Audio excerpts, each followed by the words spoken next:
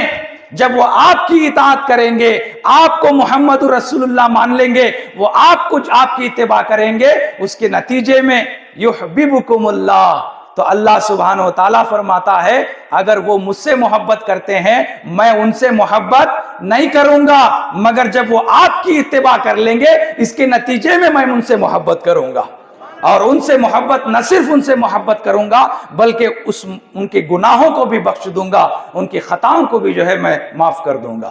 تو عزیزان ملت اسلامیہ، اس سے ہمیں یہ معلوم ہوا کہ اگر کوئی صرف اللہ کو چاہتا ہے اللہ اسے نہیں چاہتا، اللہ کو کوئی چاہتا ہے تو اللہ اسے نہیں چاہتا، اگر حضور کو کوئی نہیں چاہتا تو اللہ بھی اسے نہیں چاہتا۔ تو ہمارے لیے ضروری کیا ہے؟ ہم جہاں اللہ کو چاہیں وہاں ہم رسول اللہ کو بھی چاہیں، جہاں ہم اللہ کو مانیں وہاں رسول اللہ کو بھی مانیں، تب جا کر ہم مسلمان ہو سکتے ہیں۔ تو حاضرین محترم، ان باتوں پر آپ عمل کرنے کی کوشش کریں، ہمیشہ درود و سلام پڑھنے کی کوشش کریں اور اپنے بچوں کی تربیت کریں، ان کی اصلاح کریں۔ جب بھی آپ درود پڑھنے بیٹھیں اپنے بچوں کو ساتھ لے کر بیٹھیں، ان کو بھی درود پڑھنا سکھائیں۔ ایسا نہیں کہ آپ درود پڑھ رہے ہیں صرف آپ پڑھ لیے، نہیں، بچوں کی تربیت اس وقت ہوگی جب آپ درود پڑھیں، آپ اپنے بچوں کو لے کر درود پڑھیں۔ اسی طرح سرکار کی زندگی کے بارے میں اگر آپ جو ہے اپنے اولاد کو سکھانا چاہتے ہیں، سیرت کی کوئی کتاب لے کر روزانہ 1 صفحہ 2 صفحے اپنے بچوں کو سنایا کریں، ان کو بتایا کریں۔ آج لوگ کہتے ہیں کیا صاحب قبلہ یہ ہم بتائیں سرکار کے بارے میں، یہ بتائیں، آج کچھ اور بتایا جا رہا ہے، فون بتایا جا رہا ہے، ٹی ویاں بتائی جا رہی ہیں، اسکولوں میں ڈانس کرانا سکھایا جا رہا ہے۔ عزیزان ملت اسلامیہ، کسی ناچنے والی کی کنیز مت بناؤ اپنی بیٹی کو، خاتون جنت کی کنیز بناؤ۔ کسی ناچنے والی کی باندی نہ بناؤ اپنی بیٹیوں کو، خاتون جنت بی بی فاطمہ الزہرا کی باندی بناؤ۔ تو اپنے بچوں کی تربیت کرو، اپنے ساتھ اپنے بچوں کی تربیت کرو، ان کی بھی اصلاح کرو، کیونکہ آج کے بچے کل کے بڑے ہیں۔ تو حاضرین محترم، آج ہم ایک زمانے میں ہم بچے تھے، آج بڑے بن گئے، اسی طرح آج جو بچے ہیں آنے والے زمانے میں وہ بڑے بن جائیں گے۔ حاضرین محترم، اپنے بچوں کو اگر آپ صحیح ڈھنگ سے تربیت دیں گے تو انشاءاللہ یہ بچے بڑے ہو کر آپ کے لیے ثواب جاریہ بنیں گے۔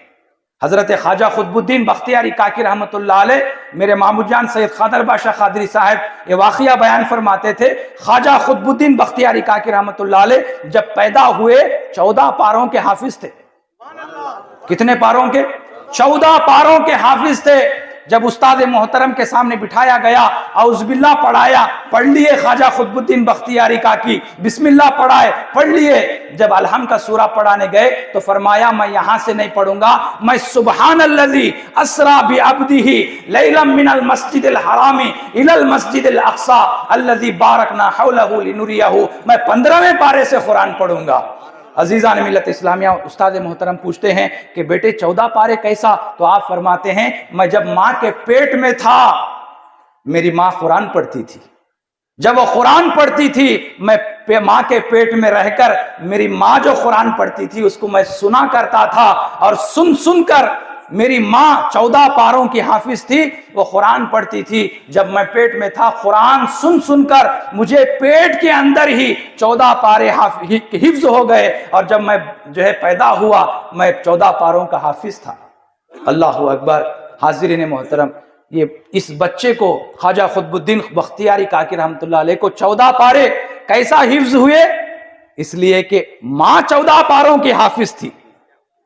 ماں اگر گانے گاتی ہے، ماں اگر ٹی ویاں دیکھتی ہے، ماں اگر سیریل دیکھتی ہے تو بچوں کو بھی وہی عادت پڑتی ہے۔ اس لیے خدا را آپ خود بھی جو ہے سیدھے راستے پر چلو، اپنے بچوں کو بھی سیدھے راستے پر چلنے کی جو ہے آپ تاکید کرو۔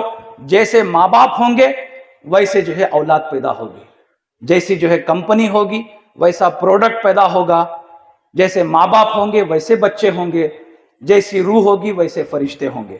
اللہ پاک سے میں دعا کرتا ہوں یا الہ العالمین ہم سب کو جو کچھ بھی کہا گیا ہے اس بیان سے مولا ہماری اصلاح فرما، کہنے والے کو بھی اور سننے والوں کو بھی مولا عمل کی توفیق عطا فرما یا الہ العالمین۔ جتنے بھی لوگ یہاں پر بیٹھے ہیں سب کی حاضری کو اپنی بارگاہ میں قبول فرما، ہمیں اپنے اولادوں کی تربیت کرنے کی توفیق عطا فرما، انہیں اچھی تعلیم دینے کی توفیق عطا فرما یا الہ العالمین۔ اس جلسہ میلاد النبی کی جو برکتیں ہیں، جو رحمتیں ہیں مولا، وہ ہمیں ہمارے نامہ اعمال میں اسے نیکیوں کی شکل میں عطا فرما۔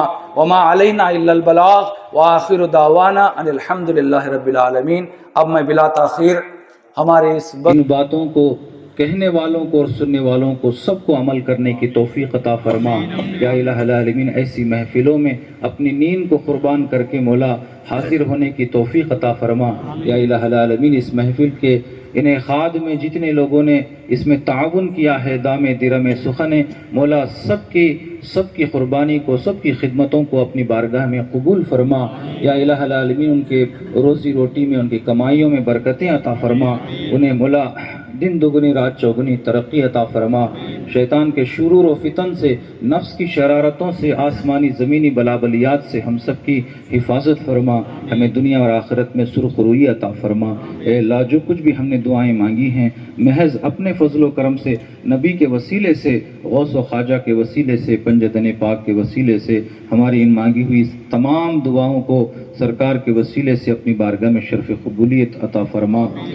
اللهم ربنا تقبل منا إنك أنت السميع العليم وتب علينا إنك أنت التواب الرحيم. اللهم ربنا ظلمنا أنفسنا وإن لم تغفر لنا وترحمنا لنكونن من الخاسرين. اللهم رب اغفر وارحم وأنت خير الراحمين. اللهم أرنا الحق حقا وارزقنا اتباعه وأرنا الباطل باطلا وارزقنا اجتنابه. وصلى الله تعالى وسلم على خير خلقه ونور عرشه سيدنا محمد وآله وأصحابه أجمعين برحمتك يا أرحم الراحمين والحمد لله رب العالمين. آمين بحق لا إله إلا الله محمد رسول الله.